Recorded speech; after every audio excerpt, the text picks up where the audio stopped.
कुर्बानी की अहमियत इस बात से वाज़ेह है कि नबी करीम अलैहिस्सलातु वस्सलाम ने इस पर मुदावमत यानी हमेशगी इख्तियार फरमाई है। नबी पाक अलैहिस्सलातु वस्सलाम जब भी कुर्बानी के अयाम आते तो नबी पाक अलैहिस्सलातु वस्सलाम हमेशा कुर्बानी फरमाया करते थे। हज़रत सैयदना अब्दुल्लाह बिन उमर रज़ियल्लाहु ताला अन्हुमा फरमाते हैं, अकाम रसूलुल्लाह सल्लल्लाहु ताला अलैहि वसल्लम बिल मदीनती आशारा सिनीना युदही। नबी पाक अलैहिस्सलातु वस्सलाम ने अपनी ज़ाहिरी हयात तय्यबा के 10 साल मदीना मुनव्वरा के अंदर गुजारे हैं। तो नबी पाक अलैहिस्सलातु वस्सलाम हर साल कुर्बानी फरमाया करते थे। नबी पाक अलैहिस्सलातु वस्सलाम ने हर साल अल्लाह रब्बुल इज़्ज़त की राह में जानवर कुर्बान किया है। और उम्मुल मोमिनीन हज़रत आयशा सिद्दीक़ा रज़ियल्लाहु ताला अन्हा रवायत करती हैं, मेरे मुस्तफ़ा करीम अलैहिस्सलातु वस्सलाम ने इरशाद फरमाया कि इंसान बकरा ईद के दिन कोई ऐसी नेकी नहीं करता जो अल्लाह तबारक व तआला को खून बहाने से ज़्यादा प्यारी हो। यानी बेशक इंसान उस दिन के अंदर और भी नेकियां करता है, बेशक उसका भी अजर है, लेकिन अल्लाह रब्बुल इज़्ज़त की बारगाह में जो सबसे ज़्यादा प्यारी और महबूब नेकी है वो ये है कि अल्लाह रब्बुल इज़्ज़त की राह के अंदर बंदा खून बहाए, बंदा जानवर कुर्बान करे। और ये कुर्बानी अपने सींगों और बालों और खुरों के साथ आएगी। जब क़यामत का दिन आएगा ना, तो ये जो कुर्बानी हम अल्लाह रब्बुल इज़्ज़त की राह में करते हैं, जानवर कुर्बान करते हैं, ये अपने सींगों खुरों और बालों के साथ आएगी। और कुर्बानी का खून ज़मीन पर गिरने से पहले ही अल्लाह रब्बुल इज़्ज़त के यहाँ कबूल हो जाता है। इसलिए मेरे मुस्तफ़ा करीम अलैहिस्सलातु वस्सलाम ने इरशाद फरमाया, खुश दिली के साथ कुर्बानी किया करो कि ये कुर्बानी जो है अल्लाह रब्बुल इज़्ज़त के हाँ खून गिरने से पहले ही कबूल हो जाता है। और ये कल क़यामत वाले दिन तुम्हारी शफ़ाअत का ज़रिया भी बन जाती है।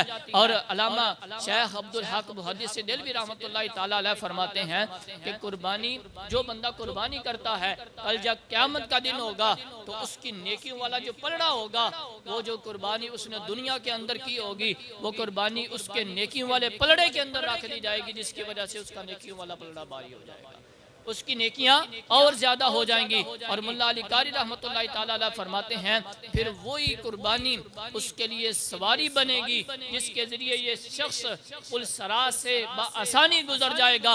और उस जानवर का हर एक उज़्व, यानी जो बंदा कुर्बानी करेगा तो उस जानवर का हर उज़्व अपने करने वाले के हर उज़्व के लिए जहन्नम से आज़ादी का फिदिया बन जाएगा। यानी उसका हर एक उज़्व जो है वो कल क़यामत वाले दिन हमारे काम आने वाला है कि उसके उज़्व की वजह से अल्लाह रब्बुल इज़्ज़त हमारे आज़ा के ऊपर जो है वो जहन्नम की आग हराम फरमा देगा। और मेरे मुस्तफ़ा करीम अलैहिस्सलातु वस्सलाम के ग़ुलामों, आज भी हमारे दौर के अंदर कुछ मुल्हिद और बेदीन और बद मज़हब लोग ये सवाल करते हैं, ये एतराज़ करते हैं कि भाई तुम कुर्बानी क्यों करते हो, ये कुर्बानी पैसे और वक्त का ज़िया है, और तुम ये जो कुर्बानी करते हो ये पैसे किसी गरीब को दे दो या किसी मस्कीन को दे दो। तो ये बात याद रखें, उनकी बात ये बात शरअन और अक़लन कबूल करने वाली नहीं है। इसलिए कि कुर्बानी करना ये पैसे और वक्त का ज़िया नहीं है, ये हज़रत सैयदना इब्राहीम अलैहिस्सलातु वस्सलाम की सुन्नत मुबारका है।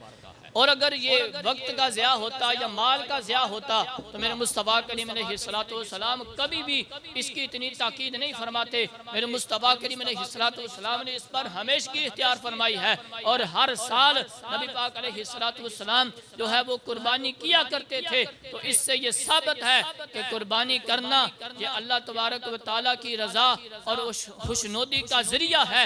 और इसके साथ साथ बंदे का अपने रब के साथ प्यार और मोहब्बत की भी दलील है, और बंदा मोमिन के लिए ये मग़फ़िरत और बख्शिश का सबब भी बन जाती है। और हुज़ूर अलैहिस्सलातु वस्सलाम ने अपनी लख्ते जिगर हज़रत सैयदतुन निसाइल आलमीन हज़रत सैयदा फ़ातिमतुज़ ज़हरा सलामुल्लाह अलैहा से फरमाया कि ए फ़ातिमा, अपनी कुर्बानी के पास मौजूद रहा करो।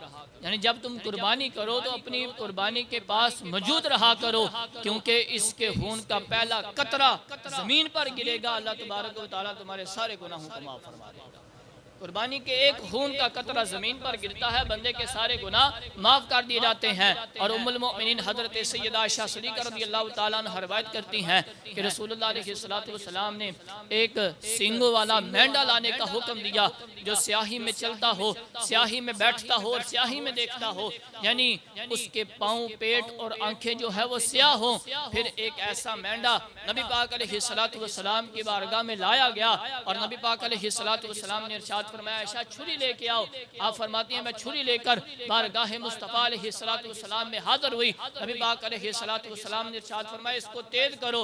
मैंने छुरी तेज की, फिर आप अलैहिस्सलाम ने छुरी ली और मेंढे को पकड़ा, उसको लिटाया, फिर ज़िबा करते हुए आका करीम अलैहिस्सलाम ने इरशाद फरमाया बिस्मिल्लाहि अल्लाहुम्मा तक़ब्बल मिन मुहम्मदिन व आलि मुहम्मदिन व मिन उम्मति मुहम्मदिन बिस्मिल्लाह, यानी अल्लाह के नाम के साथ ए अल्लाह मोहम्मद सल्लल्लाहु ताला अलैहि वसल्लम की तरफ से, मोहम्मद सल्लल्लाहु ताला अलैहि वसल्लम की आल की तरफ से और मोहम्मद मुस्तफ़ा अलैहिस्सलाम की उम्मत की तरफ से ये मेरी तरफ से कबूल फरमा ले। और हज़रत अली मुर्तज़ा शेर खुदा रज़ी अल्लाह ताला अन्हु ना, आप अपनी हयात तय्यबा के अंदर 2 कुर्बानियाँ किया करते थे, हमेशा 2 कुर्बानियाँ करते।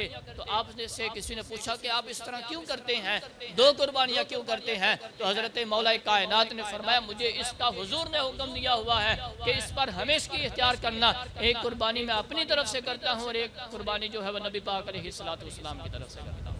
तो अगर बंदे के पास वुसअत हो, ताकत हो, माल हो, अल्लाह रब्बुल इज़्ज़त ने दिया हो, तो फिर कोशिश करनी चाहिए कि बंदा अपनी कुर्बानी के साथ साथ ये नबी पाक अलैहिस्सलाम की तरफ से भी कुर्बानी करे, क्योंकि ये सआदत मंदी का ज़रिया भी है और नबी पाक अलैहिस्सलाम से प्यार और इश्क और मोहब्बत की दलील भी है।